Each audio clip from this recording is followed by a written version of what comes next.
what is customer lifetime value and what do we need it for? So our goal is to assign every customer an individual price tag, an individual tag on which is written how much a customer is worth to the company. Why do we need that? Why is CLV relevant? Well, first of all, CLV is relevant because we need it to identify future top customers. We need it to identify possible profitable customers, but who are not active right now. So we try to activate them afterwards. We need individual CLV to minimize spending on unprofitable customers, so reduce some costs there. We need it to optimize acquisition channels, to only focus on acquisition channels where we actually can acquire valuable customers. And we need it to optimize and benchmark customer development. So does our loyalty program work, how we can increase the value of our customers, and we can use it to actually benchmark what you are doing to achieve that. We can also use customer lifetime value on an aggregated level, then it's called customer equity, and we can use it to benchmark the aggregated value of customer base in a company over time. So how is the company actually performing over time? And it's very important if you want to do financial valuation of a firm. So in due diligence, we can actually measure the worth of customers because it's an important part of a company. So in this talk, I'm going to talk about the CLVTools package because we can estimate individual customer lifetime value with this package. And I'm going to start first with some very short introduction to probabilistic customer attrition models because we heavily base on that. So you get an idea what is actually going on behind the package and what is actually done during the estimation. Then I'm going to show you a brief overview what the idea is of our package and what we want to achieve and why we think we need this package and why we actually started developing it. And obviously I'm also going to show a very short demo on real-world data, how it actually works, how the workflow is if you go through it, and what you get in the end. So, probabilistic customer attrition models. Let's just start with a short game, coin tossing game, and just think of that we model customer attrition, so customer leaving a company with coin tosses. So every customer tosses a coin and to decide whether he wants to churn or not to churn. So what we end up is something like this. In the beginning we have all our customers in the company, then they toss the coin and obviously 50% of those customers drop out. Then the next round, they toss again the coin, the remaining customers toss again the coin, 50% drop out, and so on. We do this until nobody is there. And what we're actually doing, what we are doing with a probability model or probabilistic customer attrition model is we fit a distribution on top of what we observe. And the main idea is we don't care why a customer decides to churn.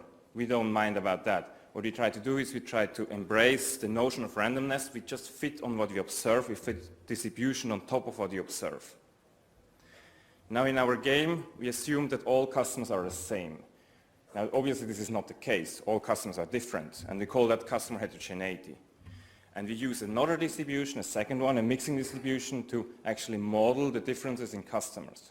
So what we are doing is we're having other coins. We have different coins now, and you're allowing every customer to have his own individual coin. So some of the customers have a higher probability of tossing tail, others have a higher probability of tossing head.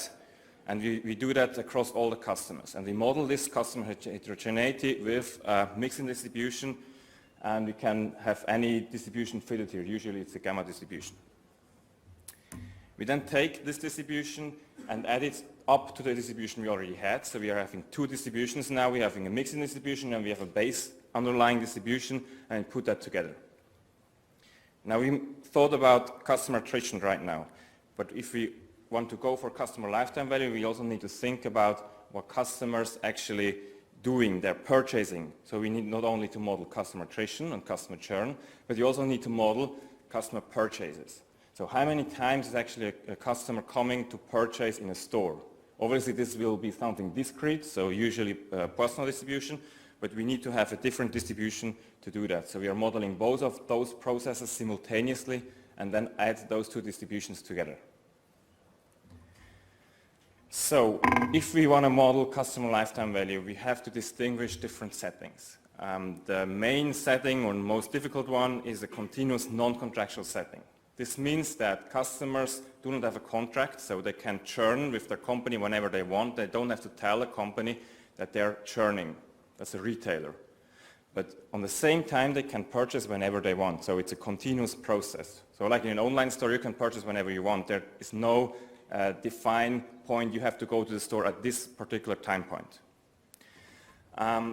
There is also the contractual setting. In a contractual setting, the customer has to tell the company that he's no longer a customer. So you have a contract. You have to cancel that contract. Usually you have this with mobile phones or credit cards if you do not have prepaid settings.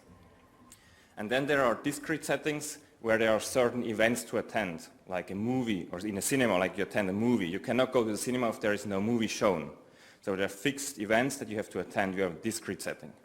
And then is obviously also the discrete contractual settings, like insurances or magazines, where you have to cancel a contract, but you can only cancel like once a year or twice a year. So these are the 4 settings we have to take care about.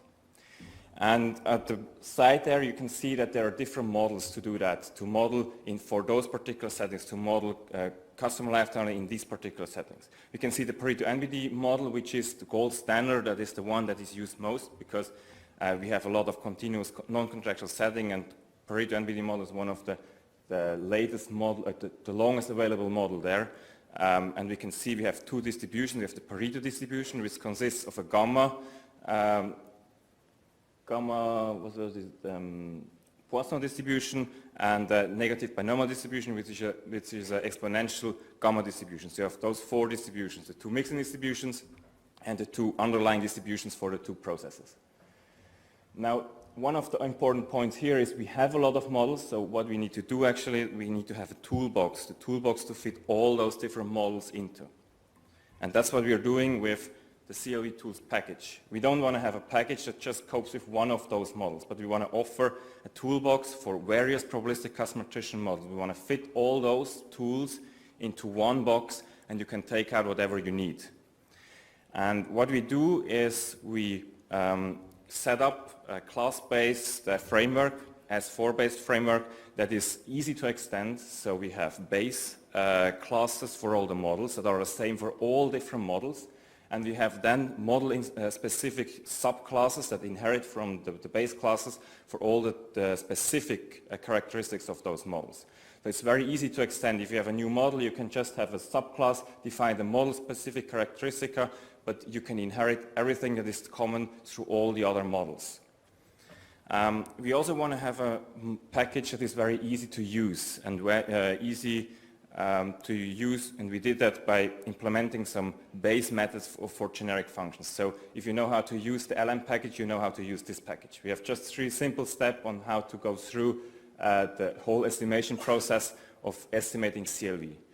But we also find, if you have a look at the guys from practice, if you go to the companies and want to estimate CLV, it's very important that we have intuitive error handling and validity checks. So we need to make sure the right data is fed into the package and we get the right output afterwards, and that we check every step in detail. Otherwise, we won't succeed with getting reliable results.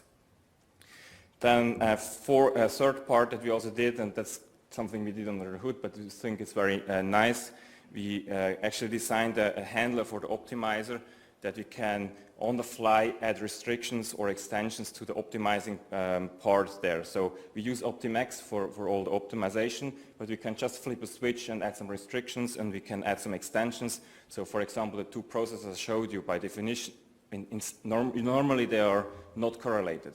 But you can just flip a switch here and have the handler handling everything that they are actually going to be correlated, which involves having an additional parameter and so on, but you don't have to care about that because you just say, yes, I want to have them correlated, and everything is done automatically. So CLVTools is not the first package that is available for probabilistic customer attrition models, and there are 2 packages out there as far as I know, maybe there are more. The first one available was the Buy Till You Die package. The name is because these type of models are also called Buy Till You Die packages because customers are not allowed to return to a store once they die. And there is the Buy Till You Die Plus package, which is based on the Buy Till You Die package, but is an addition of additional models. So one of the main reasons that we have additional packages here is it's not possible to really extend the existing model, the existing package, but they have to write a new package and plug in some models by using a new package, which is quite annoying. If you have like 10 more models, you need to add 10 more packages. You need to have byte-to-die plus 2, byte-to-die plus 3, and so on. And we don't want to do that. We want to provide a solution that is capable of coping for all those models. So that's why we actually include those as 4 classes and generic methods. Then the other difference that we have is we also include time-varying contextual factors. So that's quite new. That's very new. So we saw that it's very important to also consider time-varying contextual factors like direct marketing or seasonal patterns, because if you want to predict customer behavior, obviously you have to also model all the parts that are actually affecting customer behavior. And direct marketing obviously is a very important player here. So we need to include that. We need to make sure that we can model that. And then there are the model extensions that we provide. The optional model extensions we provide process correlation. So the purchase process and attrition process can be correlated. We add extensions that we can use regularization. That's important if you have a lot of contextual factors and you have a lot of parameters that we need to estimate. And we can have equality constraints. We can say that certain time-varying certain contextual factors have to have the same value. This is especially important for research if you want to test some stuff. Now, the first 2 packages, they're available on CRAN. Our package so far is unfortunately not yet available on CRAN. We are heavily pushing on publishing that, but we are not yet there. But we are doing and trying to do so. We need to do some more documentation and so on. We are trying to publish our package soon. So 3 steps. We only need 3 steps to estimate individual customer lifetime value. We start with creating a CLV object where we put all the data in that we actually need. And we are based on transactional data, and just come to that in detail afterwards what this means. We then can optionally add contextual factors. So if you have contextual factors, they could be static or they could be time varying. You can add them, but you don't have to. Then you simply estimate using the estimate command, and then you go over and just do a predict, and you get your customer lifetime values. Obviously, you can always use summary or plots during any times of the process. So whenever you want to have some summary statistics, just enter summary. If you already have estimated your model, you get also the model results. If you haven't estimated your model, you just get the descriptives that are available at this point in time. So how would this look like? How do we apply this package to real-world data? So we start with transactional data, and you can see that transactional data consists of a customer ID, his purchase date whenever he's purchasing, and an optional price. You don't have to have the price, but if you want to get actual CLV, you have to obviously have some spending there. So for every customer, you have this so-called scanner data. That's what is registered if you check out at the store. We just record who purchases, when he purchased. That's all we need. We put that into the create CLV object command. We specify which model we want to have. In here we have the Pareto NBD model, which is the gold standard.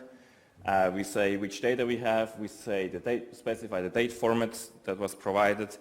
We have some time unit specification, and we tell the model how long we want to have an estimation period. So we need to have some time during which we fit our model. Estimation period in this particular time, we just go for 52 weeks, so which is 1 year. And then we just specify the names of the columns that we supply. We then optionally add time-varying contextual factors. In this particular case, we are adding information on direct marketing and seasonal patterns. So here we have information on who receives direct marketing activities in which time period. So if you have this data, this is very important because this will significantly improve your predictions, because this is something that really has a high impact on customer behavior. But you can also think of just adding static contextual factors like demographics and so on. Then you just go for the set static covariance command and add that. What is important here, you can add those contextual factors to 2 processes separately. So you have to do it for the transaction process, and you have to do it for the churn process. And here you can specify which are affecting which processes. In our case, we are adding them to both processes. Then we estimate the parameters. As simple as that, just estimate, put your object in there, and there you go. If you're a bit more advanced, if you want to trim your model a bit, if you want to optimize something, you can just pass through the whole control list from OptimX. So if you want to change some restrictions, change your optimizer, whatever, just add it there as an optional argument. And what you get is then the output, as you know it from any regression. You get estimates for the parameters of the distributions.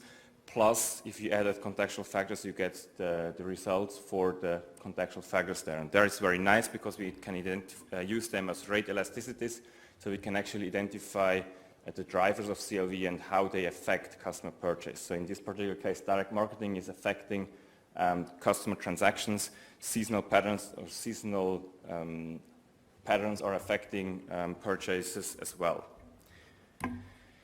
And that's what you get at the end. We use predict. Once we estimate the model, once we have all our parameters, we just predict, and that's the output. So the most important part here is the last column.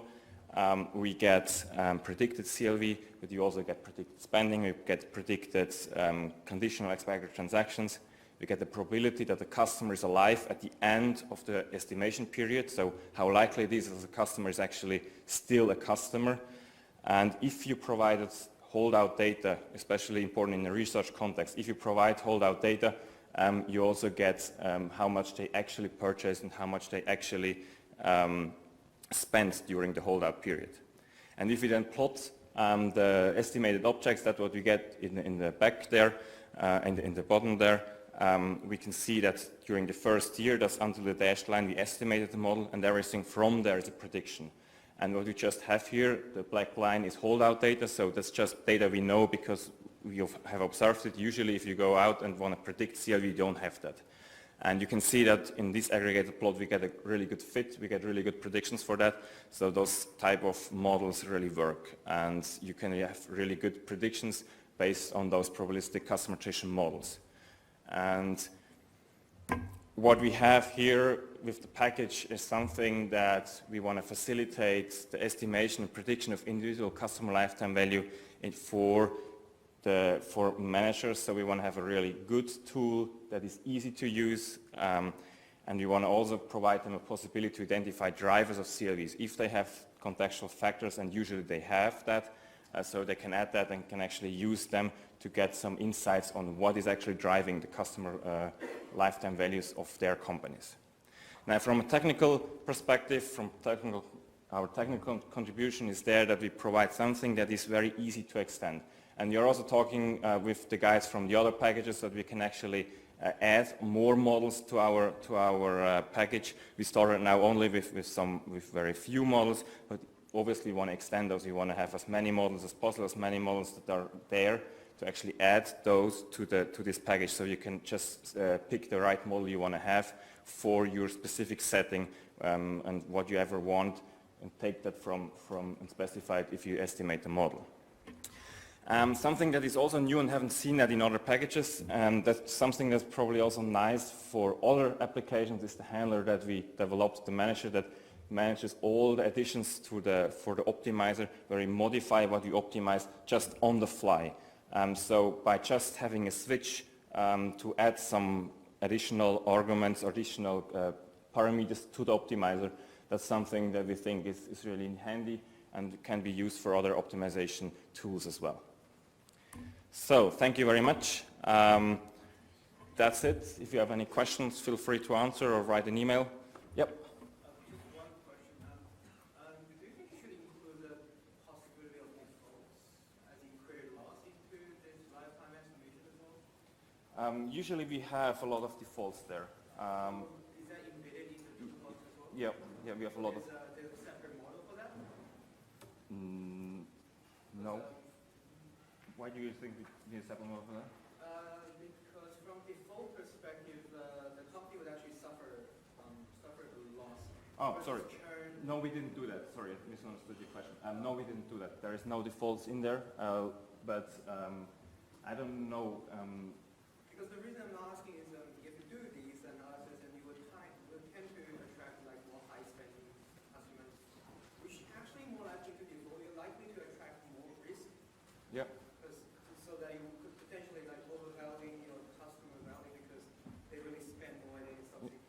So what you can do in this situation, you can just leave out the whole spending part. And then what you then do is, what often is done is you just neglect the whole spending part, and what you are predicting is just predict the future transactions. So you predict this customer will return like 5 times. And so that's one option. But no, we don't have defaults in there. Maybe this is an option, I don't know.